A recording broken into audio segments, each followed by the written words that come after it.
What to do if you find a bird nest near your home. Birds make nests over front doors, on porches and patios, even on cars. Here's how to keep one safe. If you live in a city or suburb, it can be hard to feel surrounded by nature. But next time you step outside, pause, look, and listen. Even in the most densely populated areas, birds are almost omnipresent.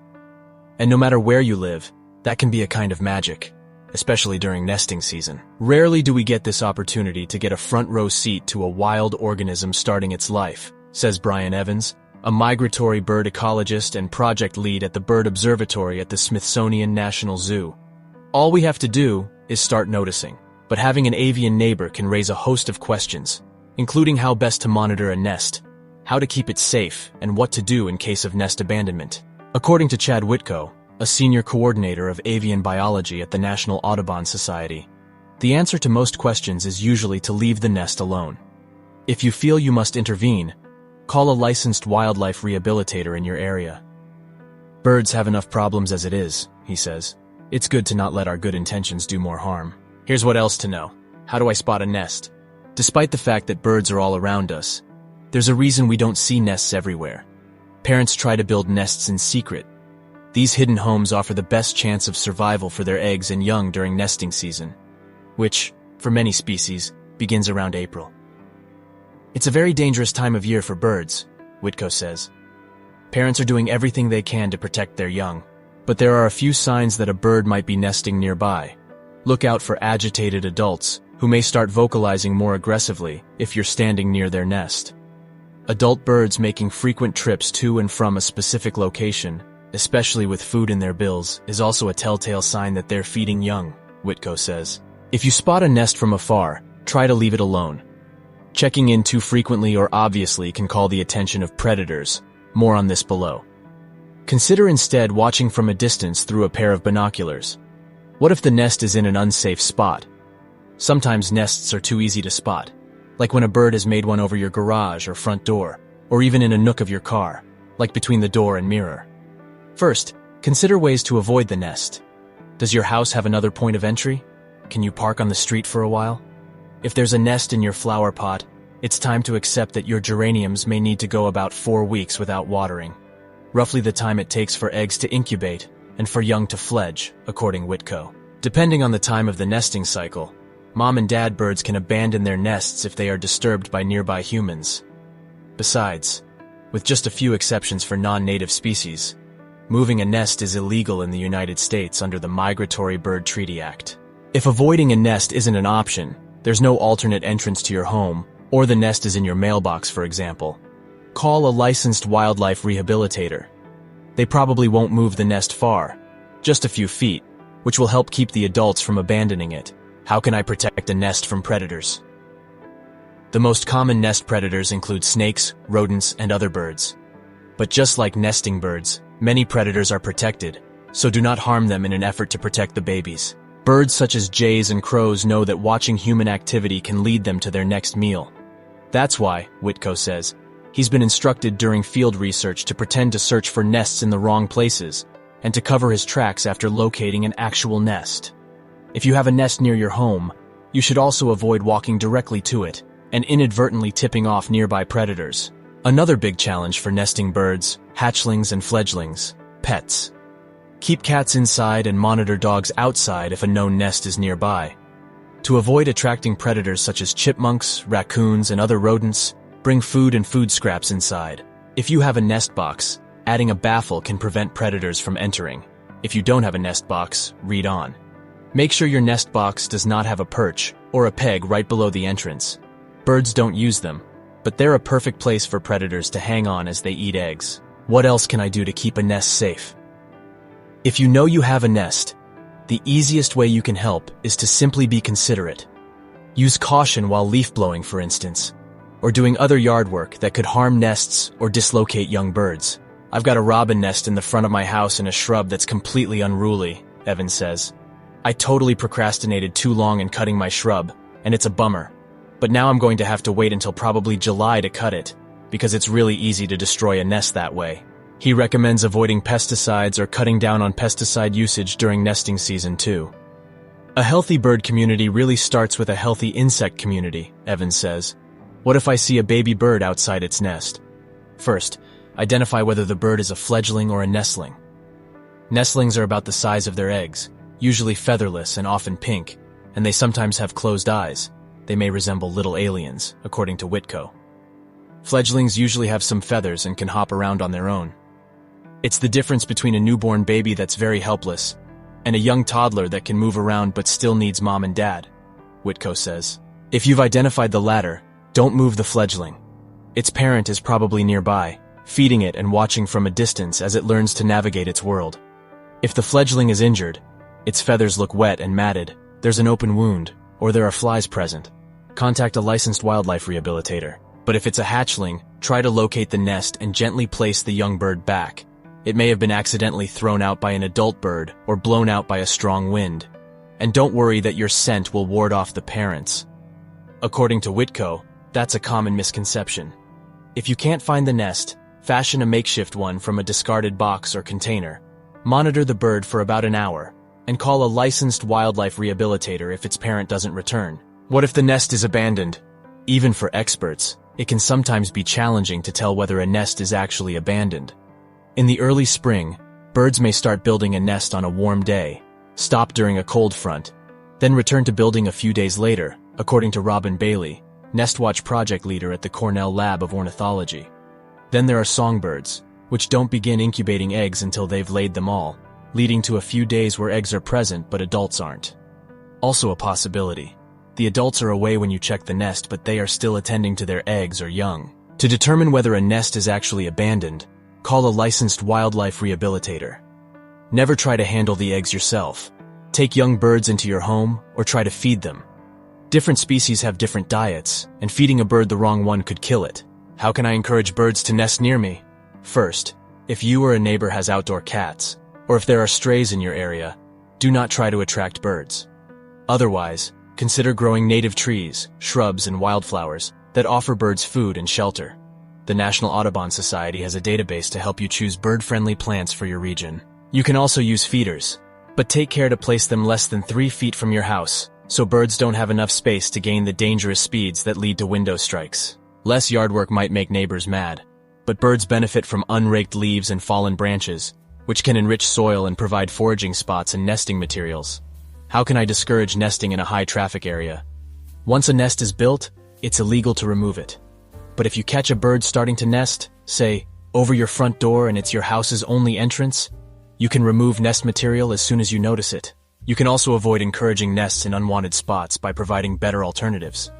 If you see birds nesting annually between ledges, columns, or crevices of your home, hang a nest box nearby, Bailey says. If you make an artificial platform or even an L-shaped piece of wood and put it a little further away from the front door, they'll oftentimes be attracted to that and move over, she says. Can watching a nest in my yard be science? Yes. Ornithologists increasingly rely on data collection from amateurs to track trends in migration, breeding, and the impacts of climate change. Top programs include Cornell's Nestwatch, spearheaded by Bailey. Participants can sign up, receive a quick virtual training, then monitor nearby nests and record data on the reproductive cycle. The program, now available online and with a mobile app, has been in place for over 50 years, receiving about 3,000 participants per year. There are also neighborhood programs that observe native birds. Washingtonians can participate in the Smithsonian's Neighborhood Nestwatch, tracking birds from youth into adulthood. That's how we found out that cats were really taking a lot of our bird population, Evans says. The role of the public in making those observations is crucial.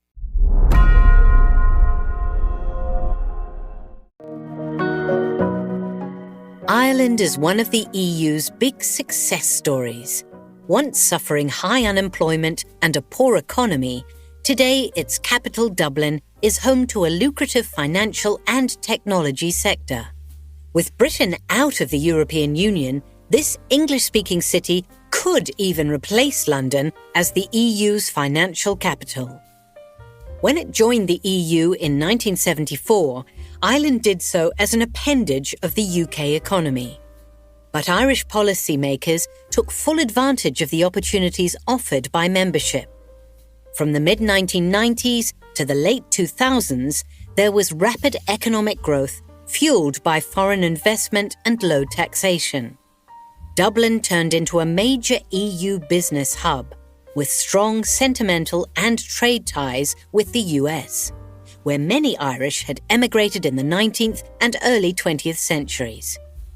In the last 30 years, tourists and businesses have flocked to a city that enjoys an interesting literary heritage, a lively nightlife, and job opportunities. Dublin has a large population of under 30s and a prestigious university in Trinity College. The city's pub and music scene is centred on the Temple Bar district, a medieval area on the south side of the River Liffey. On the working-class north side of the river, where acclaimed novelist Roddy Doyle set his books, the 360-year-old Phoenix Park is, at 3.41 kilometres squared, the largest park within any European capital.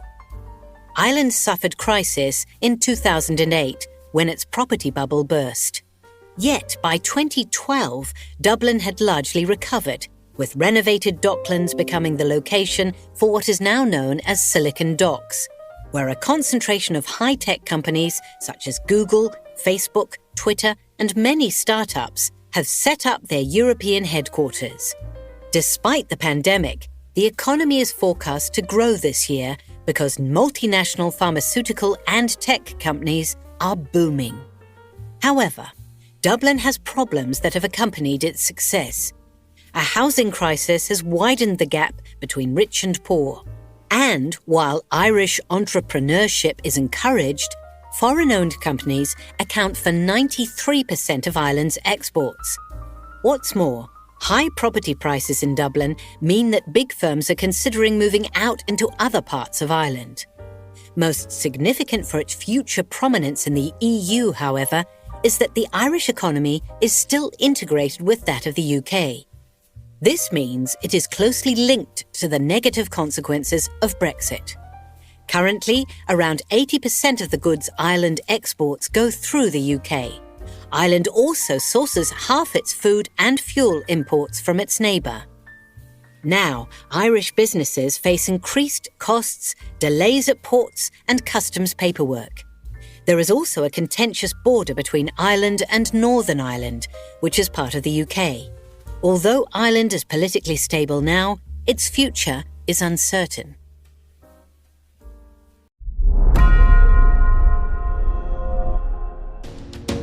This Passover, make a better matzo pizza.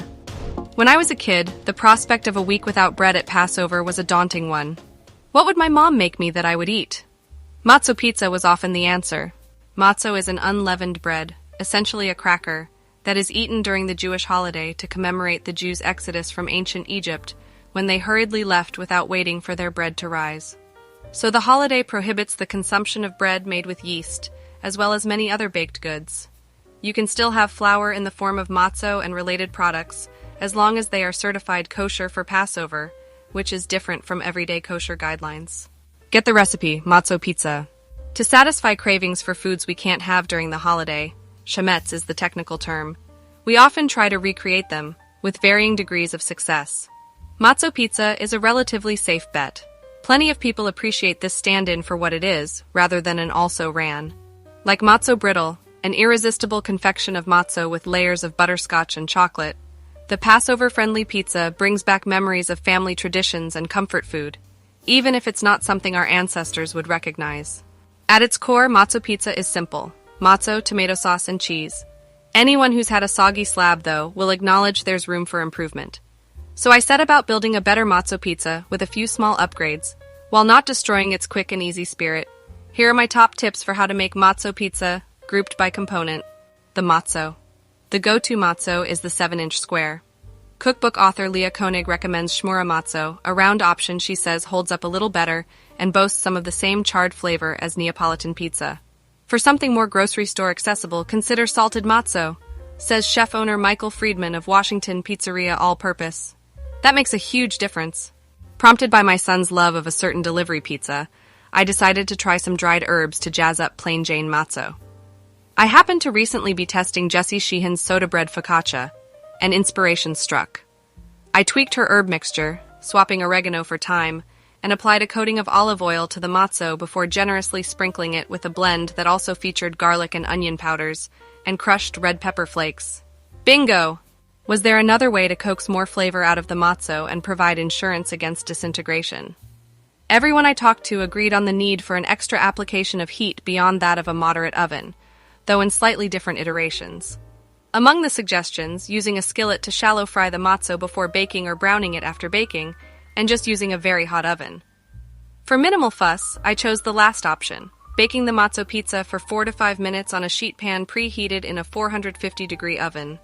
You'll hear an instant sizzle when you set the oiled square on the pan, which is just what you want. I also used a quick optional broil, 1 minute or less, at the end to nudge the cheese into golden, bubbling bliss. Just keep an eye on it to prevent scorching, especially if you leave a bigger border without sauce or cheese, or don't oil it all the way to the edges. The sauce. People's individual standards may differ depending on whether you avoid just certain ingredients, or will only use those marked kosher for Passover. So Koenig suggests paying attention to your bottle of jarred marinara if you fall into the latter category. I decided to go the store-bought marinara route to keep the work to a minimum.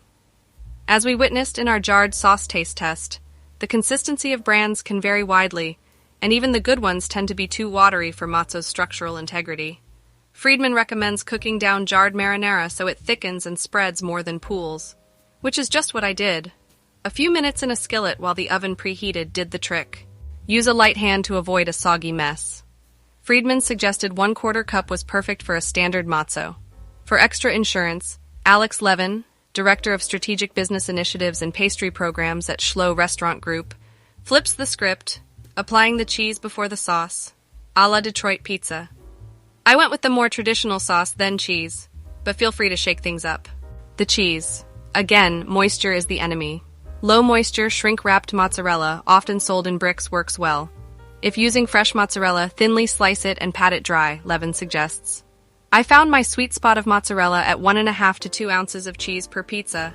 Another melty cheese, such as Munster or Fontina, would also be fine. If you want dollops of ricotta or fresh goat cheese, chèvre, make them small and be judicious in the amount. Try a dusting of Parmesan after baking for a final flourish. The toppings. As with most pizza in general, the lighter you go on toppings, the better. This prevents the matzo from getting soggy and makes for a neater eating experience. Friedman says small amounts of thinly sliced onion or peppers are worth considering. My preference, minced or thinly sliced pepperoncini. If you want to use more watery vegetables, such as mushrooms or zucchini, cook them down first in a skillet. Or focus on plus-ups you can apply after baking, whether it's a light drizzle of hot honey or olive oil, a shower of crushed red pepper flakes or torn herbs, or even a modest pile of lightly dressed arugula for a salad pizza experience. Get the recipe, matzo pizza.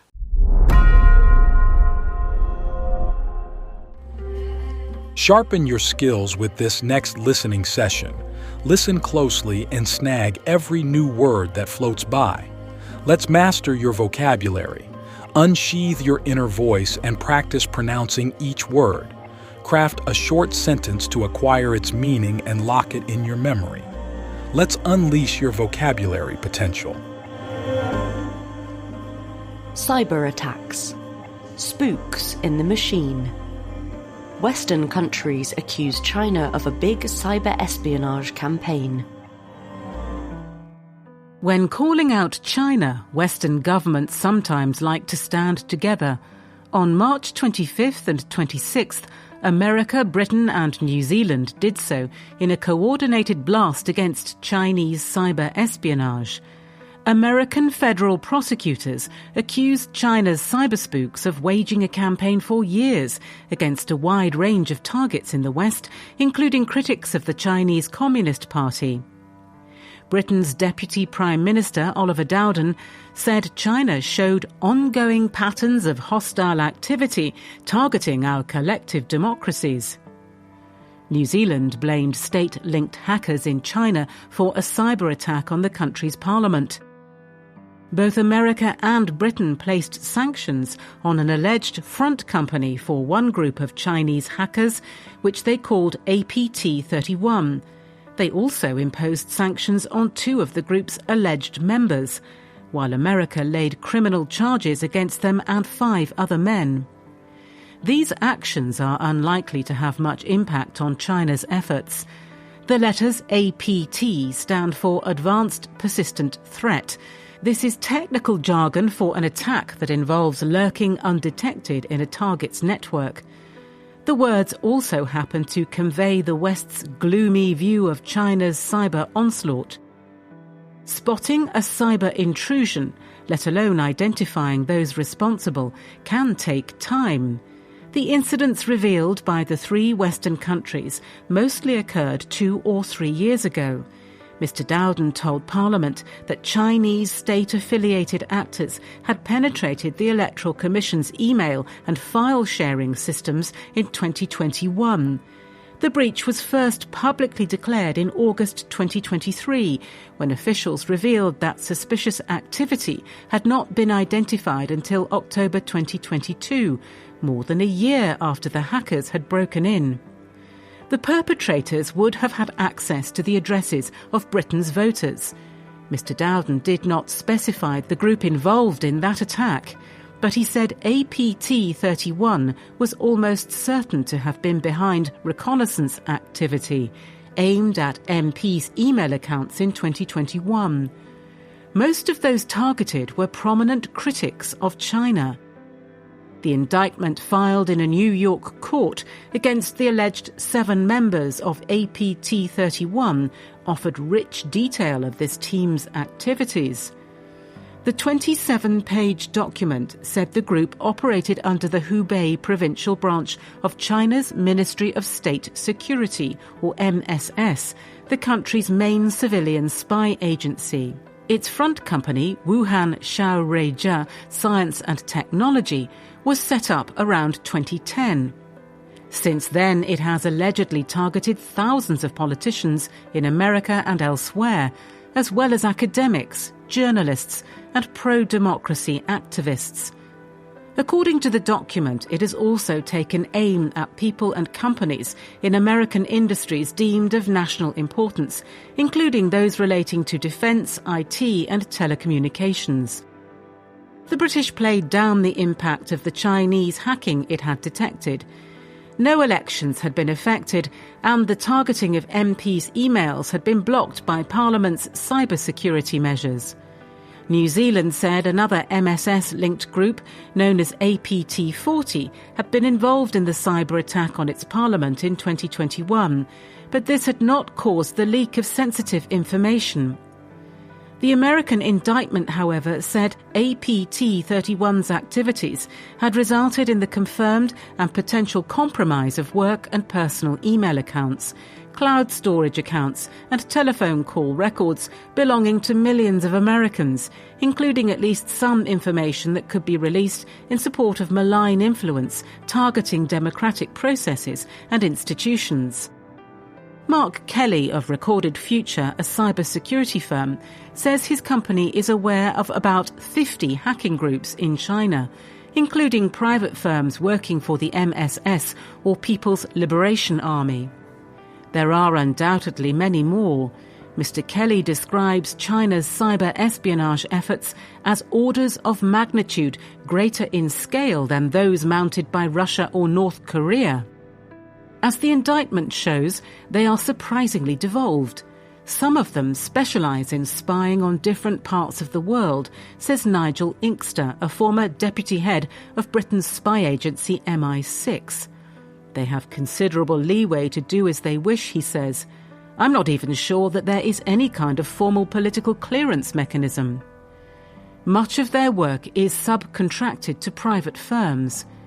Last month, a huge online dump of documents from one such company, iSoon, showed its involvement in large-scale cyber snooping on behalf of a variety of government agencies.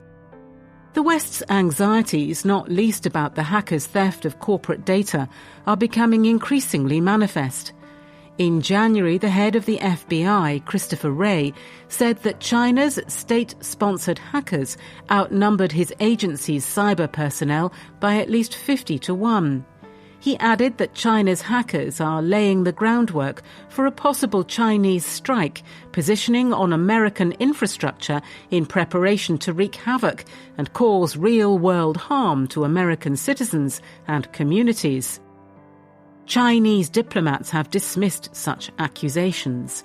A Chinese embassy spokesperson in London called Britain's allegations fabricated and malicious slanders. If the West hopes that naming, shaming and sanctions will dissuade the Chinese spooks, it is likely to be disappointed.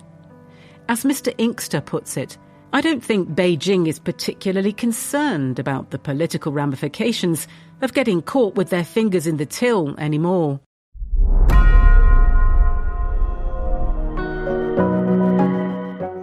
Yuval Noah Harari, 21 Lessons for the 21st Century.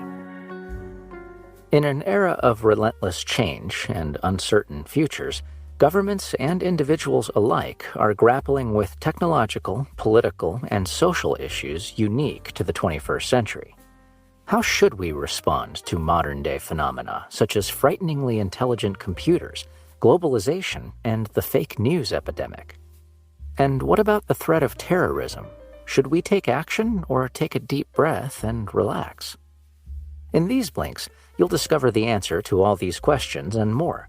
You'll learn how to future-proof your children by changing your approach to education, what robots and automation mean for the future of white-collar work, and why the question of immigration is threatening to destroy 21st century Europe.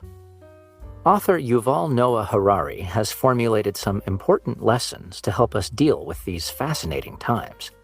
Computer technology is disrupting our financial, economic, and political systems.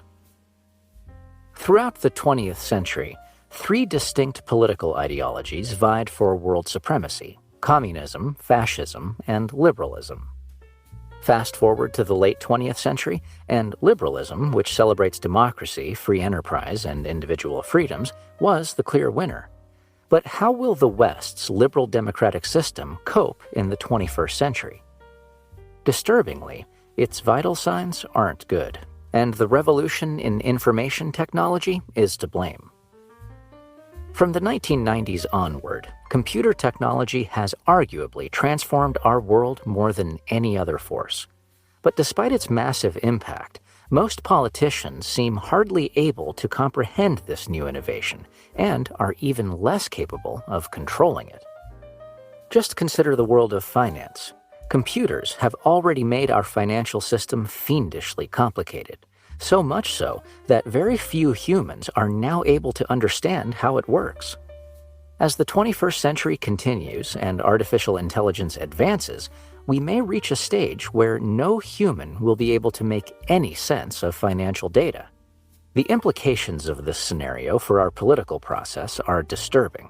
Just imagine a future where governments have to patiently wait for algorithms to give them the green light on their budget or their tax reform plans. Unfortunately, for many 21st century politicians, technological disruption isn't at the top of the agenda. For instance, during the 2016 American presidential election, neither Donald Trump nor Hillary Clinton discussed the implications of automation on job losses. In fact, disruptive technology was only really discussed in the context of the Hillary Clinton email scandal. This wall of silence is causing many voters to lose faith in established governments. Ordinary people in liberal democracies across the Western world are feeling more and more irrelevant in this brave new world of artificial intelligence, globalization, and machine learning. And this fear of becoming irrelevant has made them desperate to wield whatever political power they still have before it becomes too late. Not convinced? Just take a look at the political earthquakes of 2016. Both Brexit in the United Kingdom and Donald Trump's election in the United States were supported by ordinary people worried that the world and its dominant liberal political systems were leaving them behind. Throughout the 20th century, ordinary workers worried about their labor being exploited by economic elites. But these days, the masses are more afraid of losing their economic status in a high-tech economy that no longer needs their labor at all. New discoveries in the field of neuroscience are enabling computers to take our jobs. Although most experts agree that robotics and machine learning will change nearly all lines of work in the 21st century, we can't predict what this change will look like. Will billions of people find themselves economically irrelevant within the next 20 years, or will automation result in wider prosperity and great new jobs for all? Many optimists point to the Industrial Revolution in the 19th century, a time when the fear that new machine technology would create mass unemployment was widespread. They point out that since the start of that Industrial Revolution, new technology has created a new job for each one it made obsolete. Unfortunately, there is good reason to assume that in the 21st century, the impact of new technology on human employment will be much more destructive. Just consider the fact that humans are possessed of two sorts of abilities, cognitive and physical. In the previous Industrial Revolution, humans experienced competition from machines largely in the realm of purely physical abilities. Our cognitive abilities, meanwhile, remained far superior to machines. Therefore, even as automation occurred in manual jobs within industry and agriculture, there concurrently emerged new jobs that required the sort of cognitive skills particular to humans, such as analysis, communication, and learning. But in the 21st century, machines are getting smart enough to compete for these cognitive-based jobs too. Recently, neuroscientists have discovered that many of our choices, preferences, and emotions are not the result of some magical human faculty such as free will. Instead, human cognition comes from our brain's ability to calculate different probabilities in the space of a split second. These neuroscientific insights raise a troubling question. Will artificial intelligence eventually outperform people in professions requiring human intuition, such as law and banking? It's highly probable. Computer scientists now know that what looked like impenetrable human intuition was really just our neural networks recognizing familiar patterns and making fast calculations about probabilities. So, in the 21st century, computers might well be able to make banking decisions about whether or not to lend a customer money, as well as accurately predict whether a lawyer in a court case is bluffing or not. In other words, in the years ahead, even the most cognitively demanding jobs won't be safe from automation. Polarized debate over immigration is threatening to tear apart the European Union. The world has never looked so small. The 21st century has ushered in changes unimaginable to our forebears. For instance, globalization has made it possible to meet people from all over the world. Unfortunately, it has also opened up new opportunities for conflict. Indeed, as more of the world's people cross borders in the hunt for better jobs and more security, our urge to expel, confront, or assimilate strangers is putting our political ideologies and national identities to the severest of tests. This immigration challenge is particularly pertinent in Europe. In the 21st century, the European Union was founded on the premise of overcoming cultural disparities between citizens of France, Germany, and other European nations. But ironically, this political project may now collapse because of its failure to accommodate cultural distinctions between European citizens and new arrivals from the Middle East and Africa. For instance, growing numbers of new arrivals from these regions have sparked bitter debates between Europeans in regard to issues of tolerance and identity. Although it's broadly accepted that immigrants should make attempts to assimilate to their host country's culture, how far this assimilation should go is a contentious subject. Some Europeans and political groups argue that new arrivals should cast off their previous cultural identities entirely, right down to their traditional styles of dress and their taboos regarding food. These Europeans argue that immigrants arriving from a culture that is, say, deeply patriarchal and religious and entering into a European liberal society should adopt their hosts' feminist and secular norms. In contrast, pro-immigration Europeans contend that since Europe is already highly diverse, with a wide range of values and habits represented among its native peoples, it is unfair to expect immigrants to assimilate to some abstract collective identity that most Europeans themselves don't even relate to. These Europeans argue that we shouldn't expect Muslim immigrants to convert to Christianity when the majority of British people don't attend church themselves. And they question why immigrants from the Punjab should have to forego their traditional curries in favor of fish and chips, given that most native Brits are more likely to be found in a curry house on a Friday night than in a fish and chip shop. Ultimately, the issue of immigrant assimilation is far from clear-cut. Therefore, the lesson for the 21st century is that this debate shouldn't be framed, as it often is, as a moral struggle between fascist anti-immigrationists and pro-immigrationists promoting the suicide of European culture. Instead, immigration should be discussed rationally, as both political viewpoints have some legitimacy. Terrorist groups like Al-Qaeda are masters of manipulation. No one is better at playing mind games than 21st century terrorists. Since the 9/11 attacks in 2001, roughly 50 people are killed by terrorists in the European Union every year. In America, about 10 people are killed. Now, consider that during that time, 80,000 people in Europe and 40,000 Americans have died in traffic accidents. Clearly, our roads pose a far greater hazard to our lives than terrorists. So why are most Westerners more scared of terrorism than driving? Terrorism is a strategy typically employed by weak and desperate parties. It aims to change the political situation by sowing fear in the hearts of the enemy, rather than by causing material damage, which terrorists usually aren't strong enough to do. Although terrorists typically kill very few people overall, the 21st century has taught us that their campaigns can be ruthlessly effective. For instance, although Al-Qaeda's 9/11 attacks killed 3,000 Americans and caused terror on the streets of New York, they inflicted very little damage on America as a military power. Post-attack, America had exactly the same amount of soldiers, ships, and tanks as she had before, and the country's roads, communication systems, and railways were unharmed. But the enormous audiovisual impact of the Twin Towers collapsing was enough for the nation to seek massive retribution. These terrorists wanted to cause a political and military storm in the Middle East, and they got one. Just days after the attacks, George W. Bush declared a war on terror in Afghanistan, the consequences of which still reverberate in the region today. So how did this weak group of terrorists, with few military resources at their disposal, manage to manipulate the world's greatest power into such disproportionate retaliation? To answer this question, it's useful to think of terrorist groups like Al-Qaeda as a fly buzzing around a china shop. This fly wants to break something, but it's not strong enough to even move a teacup. However, it has a better idea.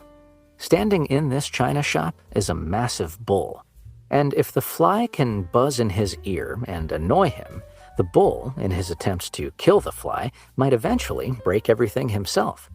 In the case of 9/11 and the war on terror, the Islamic extremist fly succeeded, and the United States bull, driven by anger and fear, all but destroyed the Middle Eastern shop. Today, the fundamentalists are flourishing amid the carnage left behind.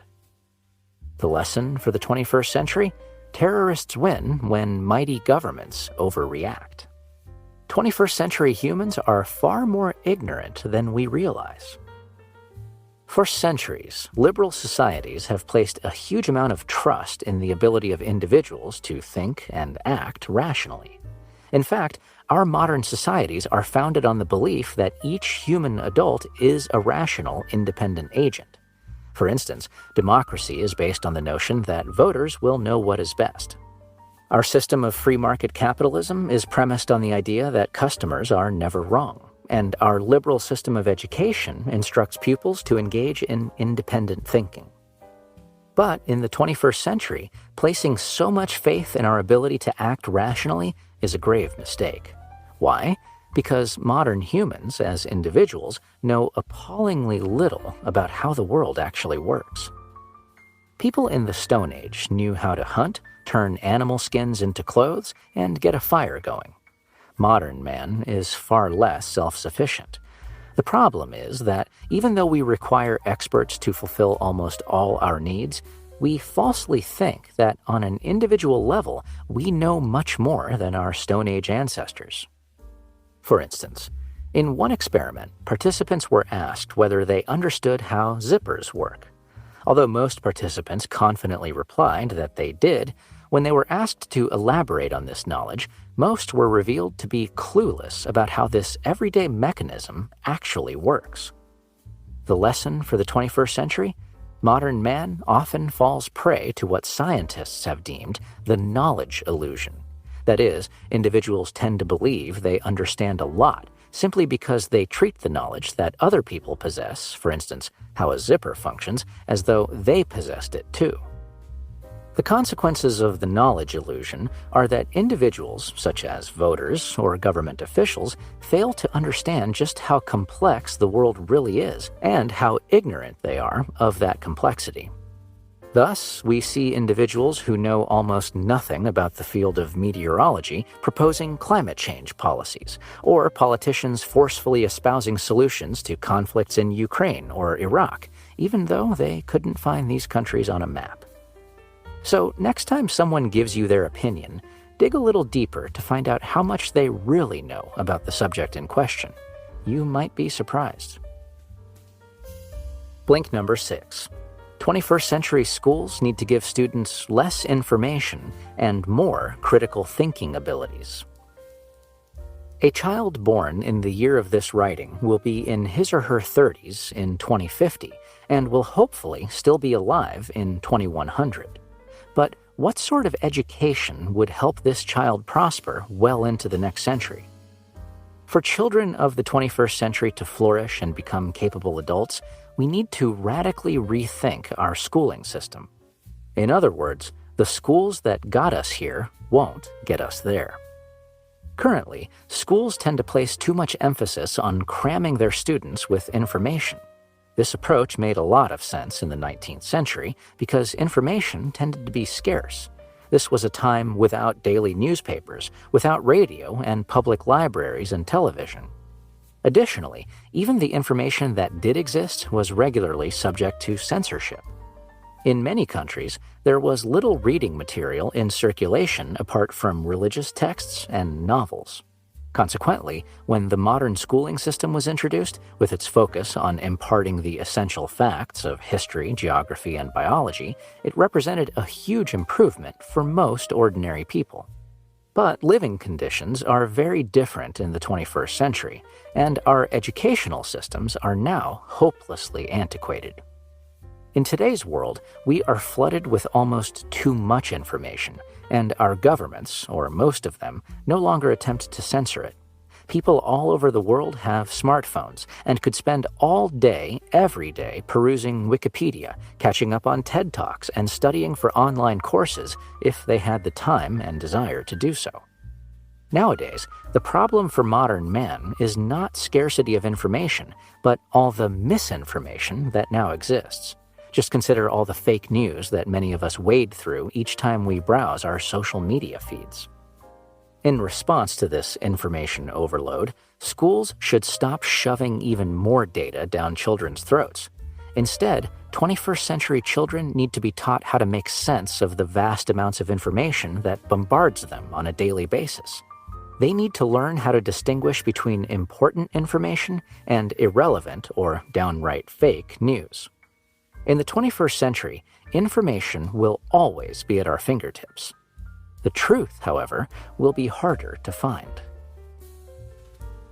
You've just listened to our blinks to 21 Lessons for the 21st Century by Yuval Noah Harari. The key message in these blinks is that in this century of constant technological and political upheaval, we can prepare ourselves for the future by acknowledging our own ignorance in the face of increasing complexity, and discussing hot political topics such as immigration with calm rationality. We can also future-proof ourselves by learning to tell the difference between real and fake news. Although the 21st century has brought fears of terrorism and mass unemployment, we should remember that ultimately the key to our prosperity and security remains in our own hands. Want one more helpful tip? Truth doesn't speak to power. It's easy to assume that powerful leaders always have the inside track on situations or know the truth about what other people think. But the reality is that great leaders are often less well-informed than the average person. Why? Because as people become more and more powerful, those around them become equally less likely to divulge hard-hitting truths to them. Instead, people around these leaders become more concerned with flattering them and ensuring they don't say anything inappropriate or confusing during the short time they have their ear. Therefore, if you want the truth, try hanging around on the periphery of power rather than at its center. You just might learn something.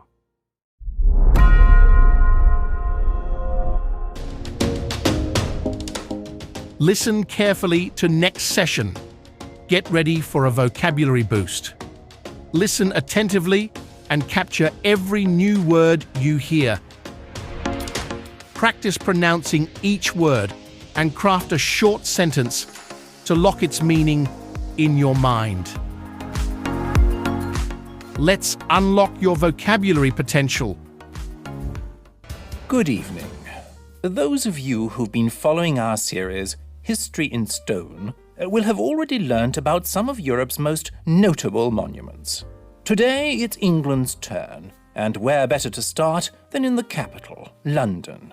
High on the list of any sightseeing tour is the famous Nelson's Column, and visitors flock here from all over the world to admire this unique landmark, built between 1840 and 1843. Serving as a base for Nelson's statue, the column stands 56 meters high. It was erected, and the square in which it stands was renamed to commemorate Admiral Lord Nelson's victory at what was known as the Battle of Trafalgar. The column stands in the centre of Trafalgar Square, right in the heart of London, and is the site of a beautiful church, St. Martin's in the Field, the National Gallery, and other impressive buildings. At street level, the column is flanked by 4 stone lions, designed by Sir Edwin Landseer. The overall impression that greets the visitor is one of grandeur and elegance. The monument towers above the London streets as a reminder of the grander days in Britain's history when this once great nation ruled the seas.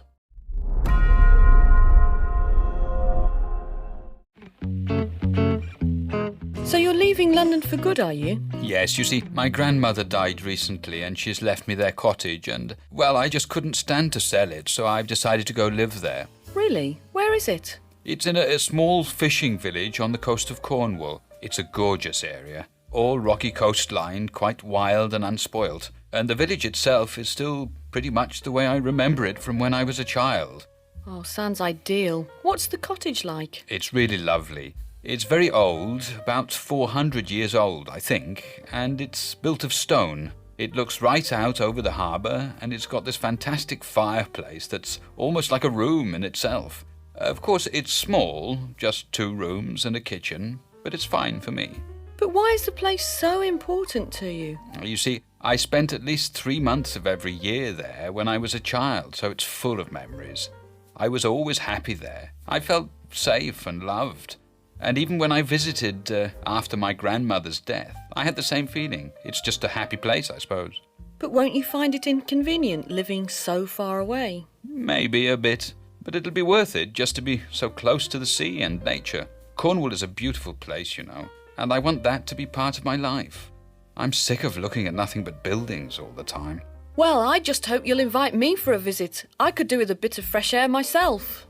Thank you for being with us. We'll see you next time for more exciting and helpful videos to help you master your speaking fluency through our listening sessions.